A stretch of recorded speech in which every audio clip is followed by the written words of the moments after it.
Welcome, Weekend Warriors, to the Week 7 edition of the show. Can you believe it's been 7 weeks already? I can because I lose every week. Welcome back, guys. I got a twofer for the people tonight. It's Thursday night, and I got a very special guest, groundbreaking special guest coming on the show in about an hour and a half. But for now, you're stuck with the commish. And I had to get my weekly picks out. When I have a special guest, I like to do a separate one so I can keep my rhythm, keep my flow. I'm 9-3 on the season with my picks, with my NFL picks. Last week, another 1-1. That's 2-2 total for the last 2 weeks, so maybe slowing down a little bit. I had Washington -1 on Thursday Night Football. That's 5 weeks in a row I've picked the correct Thursday Night Football game. So they don't call me the Thursday Night King for nothing. Keep taking my Thursday night picks. My Thursday night pick tonight, under 43.5. Listen, the under on Thursday has been lucrative. At some point, there's going to be an uptick in points. Both these teams are banged up. Arizona last week couldn't score against Seattle. Yes, they're at home, but they don't play well at home. I know it's probably a sexy pick. I know it's probably not going against the grain. But I'm taking the under. That's what I truly think in this game, and I have to stick with my brain because my brain is working right now. I'm 9-3 on the season. So my other pick last week was Green Bay -7. Green Bay lost outright to the Jets. So that's 2 weeks in a row I picked a team -7, and they lost outright. So we're not going to do that again. But 1-1, 9-3 on the season. I'm hot. I'm red hot. Ask Malone how hot I am. I turned his thermostat up to 90 with my steam coming out my ears. Shout out Chris Malone. That's an inside joke. But in my fantasy picks, 3-2. I had 2 weeks in a row of 2-3, and now I'm at 3-2. That's again with me losing. So if I stop picking myself to win, maybe my record will be even better. 17-13 on the season with me being 1-5. It's a great record. I would take that. We aim for anything over 500. And the high score of the week, stop me if you heard this before, Chris T. His third time in 6 weeks, 50% of the time he's been the high scorer. 60% of the time it works every time for Chris T. And he's up to $75 back in his pocket so far on the season. So congratulations to Chris and his great team. So Chris beat Dean. Jake over Pearson. That was correct. Kevin over Otley. Otley sneaks out a win. He's laying in the tall grass. Yeah, I'm not going to, I'm going to rest some of my guys. I don't like the way I look this week against Kevin. Otley gets 2 touchdowns from Brandon Ayuk. And then Kev needed one more point, I think, from Philly's defense on Sunday night against Dallas. Squeaks out a win. I think I got a text the next morning with smoke and mirrors. So you know what he's talking about. He likes to say, I'm not that good. I'm kind of just winning.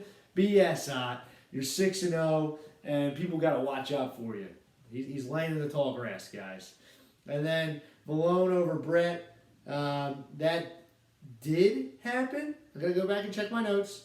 Malone actually squeaked out a win over Brett. And then I said myself over Terry. That was my other loss. So moving on to week 7. I already gave my Thursday night pick. I'm going to give my other NFL pick right now. I like to change it up, keep you guys on your toes. I am going to go with the 49ers +3 at home. Kansas City lost last week to Buffalo at home. Now they're going on the road. San Francisco is a good team.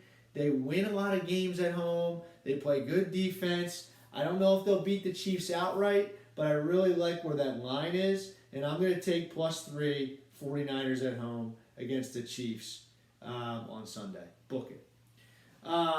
Moving on here now to the Weekend Warriors matchups. I'm going to start kind of in order of maybe how I think the matchups, good games or bad games to good. We're going to go with the first game is Dean, the Harding Dynasty Part 2 versus Pearson's father. That is Kevin. 1-5 on Dean's side, 2-4 for Kevin. Kevin really needed a win last week against Otley, fell just short. And, 2-4 isn't dead. 1-5, where my dad and Pearson and I sit, I really think we're going to be in trouble. But you got to keep fighting. Everything that's happened today can happen in reverse. You could go 5-1 with the next 6 games and maybe have a shot at that point. But, Dean has really suffered mostly from Najee Harris not being Najee Harris and Aaron Jones not being Aaron Jones. This week, things don't get rosier. He loses A.J. Brown to the bye week. He loses Adam Thielen to the bye week. But I do think Justin Herbert's going to bounce back, and he's in a bounce-back spot this week against Seattle. He's getting Keenan Allen back, so I do like that matchup. But when you have Chase Claypool and Zay Jones in your lineup with Thielen and Brown on bye, that does hurt you big time. For Kevin, his running backs are really, really good. He has some bye week issues this week as well with Gabe Davis on bye and his all-star Philadelphia defense on bye, which is forcing him to play another week of Marquez Valdes-Scantling, who has struggled. I think he caught a touchdown last week. He got negated, and then he ended up with 0 points. That's tough. But Jamar Chase is coming on. Amari Cooper's been good. And the guy who's really coming on for Kevin is Breece Hall. So Kev will tell you if he can get some points from his quarterback, he will win. Kevin is favored in this matchup. I'm going to go with the upset with Dean. I might regret that, but I think Chubb has a decently tough matchup with Baltimore. I do think Herbert's going to bounce back. I think Dean gets enough out of some of his fill-ins, and I think Josh Jacobs at home against Houston is going to have a big game. I'm going with Dean and the upset over Kevin to hopefully get some wins on the board here, Dad. You're in second to last with 644 points scored on the season. That's more than Terry.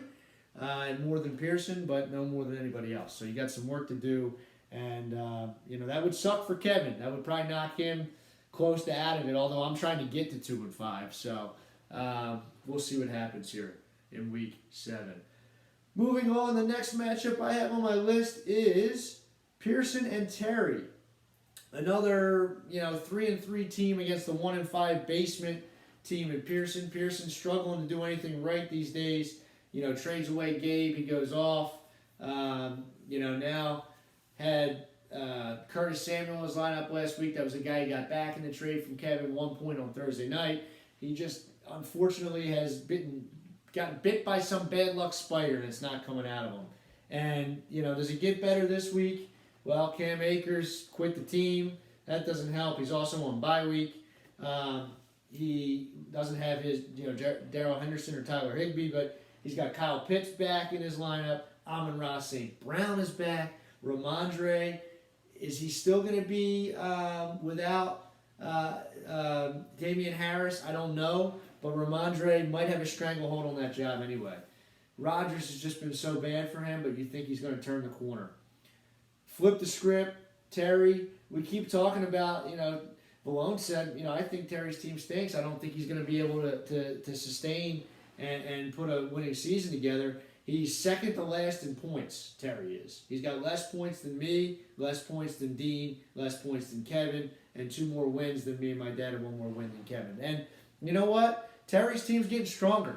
He's getting Dak Prescott off of injury.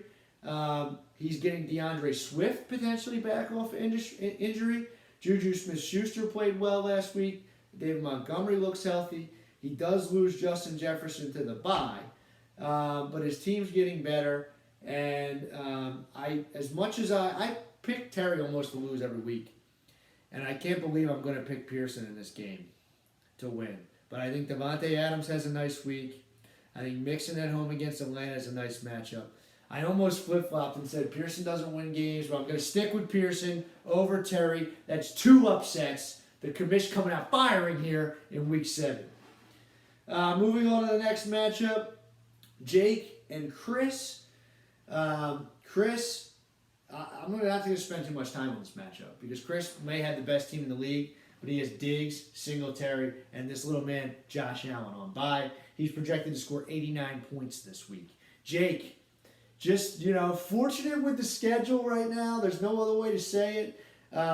Points against on the year, he's doing really well in that category. He has 639. That's second least. The least amount of points against is Chris T.